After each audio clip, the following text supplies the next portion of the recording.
Lindsey बेलेंसी court room में खड़ी होकर जज के सामने अपने बयान दर्ज करवा रही थी। तभी वहां पर चर्चा शुरू हो जाती है इनके तीनों बच्चों के मौत की। और जैसे ही ये बात लिंडसे बेलेंसी के कानों में पहुंचती है, वो फपक फपक कर रोने लगती है, क्योंकि इनके तीनों बच्चों के मौत का आरोपी कोई और नहीं बल्कि लिंडसे बेलेंसी खुद थी। लेकिन पहली बार ये जज के सामने अपने बयान देते हुए कहती है कि मैंने जो कुछ भी किया वो अपने होशो हवास में नहीं किया, बल्कि जब मैं अपने घर में बैठकर शांति से टीवी देखती थी, फ्रिज खोलती थी या कहीं अकेले में शांति से बैठी रहती थी, तो मेरे कानों में सिर्फ एक आवाज गूंजती थी, तुम सबसे पहले अपने तीनों बच्चों का कर दो। और इसी वजह से मुझसे ये सब हुआ।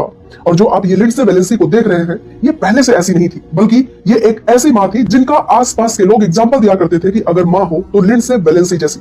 दरअसल जो ये लिंडसे बेलेंसी है, ये मूल रूप से अमेरिका के न्यूयॉर्क की रहने वाली थी और कुछ समय पहले ही ये अमेरिका के मैसाचुसेट्स राज्य में आकर रहने लगी है। और लिंडसे और इनके पति पैट्रिक की मुलाकात साल 2013 में होती है।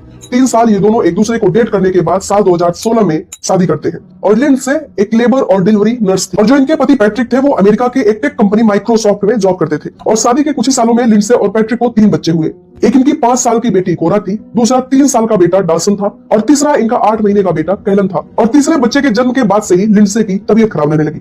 वो मानसिक रूप से पूरी तरीके से अस्वस्थ रहने लगी। वो अक्सर अपने ही ख्यालों में घंटों तक डूबी रहा करती थी। और दिसंबर 2022 का वक्त था जब लिंडसे की तबीयत बहुत ज्यादा बिगड़ने लगी। वो अपने पति पैट्रिक से कहती है कि मुझे जल्द से जल्द हॉस्पिटल ले चलो, क्योंकि मैं अंदर ही अंदर अपने आप से ही बातें करने लगी हूँ और मेरे कानों में अजीब तरह से आवाजें गूंजती हैं। पति पैट्रिक बिना देरी के लिंडसे को हॉस्पिटल ले जाते हैं और वहां पर डॉक्टर्स ने लिंडसे को हाई डोजेस की दवाइयां दे दी, जिसके बाद से लिंडसे की तबीयत और ज्यादा बिगड़ने लगी। जो उनके कानों में आवाज कभी कभी गूंजती थी, वो अब रेगुलर की बातें बनने लगी।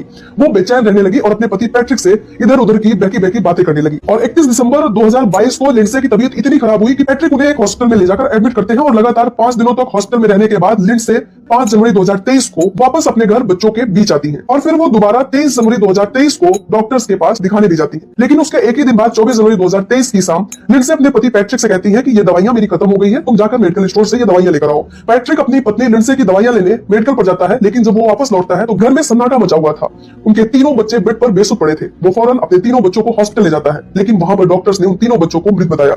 और उसके बाद वो घर आता है और अपनी पत्नी लिंडसे को देखता है तो वो भी लिंडसे लटपट पड़ी हुई थी। और फिर पैट्रिक अपनी पत्नी लिंडसे को भी हॉस्पिटल ले जाता है और तब से लेकर आज तक लिंडसे इस व्हील चेयर के सहारे ही चल पाती है, क्योंकि लिंडसे ने उस वक्त अपने तीनों बच्चों को मरने के बाद खुद को भी करने की कोशिश की, लेकिन वो उसमें नाकाम रही। और उसके बाद पैट्रिक अपनी पत्नी लिंडसे से तलाक ले लेता है और तब से लेकर अब तक एक तरफ कोर्ट रूम में सरकारी वकील की दलील है कि लिंडसे ने पूरे होशो हवास में जानबूझकर पूरे प्लानिंग के तहत अपने तीनों बच्चों का कत्ल किया। वहीं लिंडसे के वकीलों का कहना है कि लिंडसे की दवाइयां चल रही थी और डॉक्टर ने उन्हें हाई डोजेस की दवाइयां दे दी, जिससे उनकी मानसिक स्थिति और बिगड़ी और उसके बाद से उनसे ये सब कुछ हो गया। लेकिन अभी अगस्त 2026 के महीने में अमेरिका के कोर्ट रूम में लिंडसे जज के सामने अपने बयान दर्ज करने पहुंची थी। तभी उनके सबसे छोटे 8 महीने के बच्चे की पोस्टमार्टम रिपोर्ट दिखाते हुए